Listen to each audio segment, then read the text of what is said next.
আজকে আবারও একটি স্কুল টিফিন আইডিয়া নিয়ে চলে আসলাম। তো ভাবছিলাম কি দেওয়া যায়, কি দেওয়া যায়?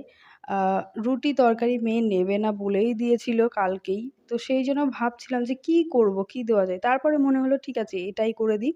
এটা বহু আগে করে দিতাম মেয়েকে, মাঝখানে অনেকদিন দেওয়া হয়নি। ভাবলাম এটাই করে দিই। আর যেহেতু বানাচ্ছিলাম তাই ভাবলাম তোমাদের সাথে শেয়ারও করি।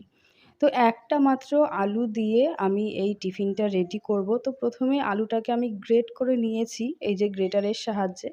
তারপরে একটু লবণ দিলাম, জিরে গুঁড়ো দিলাম, ধনে গুঁড়ো দিলাম অল্প পরিমাণে। আর দিয়ে দেবো একটুখানি গরম মসলা গুঁড়ো। এইগুলো দেওয়ার পর দিয়ে দিলাম আটা। আ তোমরা চাইলে শুধুমাত্র আটা দিয়েই এটা বানাতে পারো, তাহলেও হবে। আমি একটুখানি চালের গুঁড়ো দিচ্ছি যাতে একটু মচমচে বা শক্ত ভাব হয়। তো যাই হোক এটাকে মেখে নেব তারপরে ভালোভাবে, আর প্রয়োজনে একটুখানি জল দেব। আর আলুটা কিন্তু গ্রেট করার পর আমি ধুয়ে নিয়েছিলাম, সেটা বলতে ভুলে গেছি। ধুয়ে নিয়েছি তারপরে কিন্তু এগুলো সব দিয়েছি। তো যাই হোক এইভাবে আমি মেখে নিলাম। খুব বেশি পাতলা করব না, একটু শক্তই থাকবে।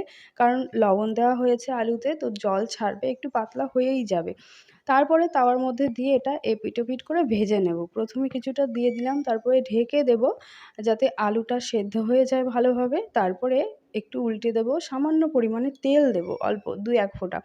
খুব বেশি পরিমাণে তেল দেওয়ার প্রয়োজন নেই। খুব অল্প, খুব সামান্য পরিমাণে তেল দিয়ে দেব। না দিলেও হতো।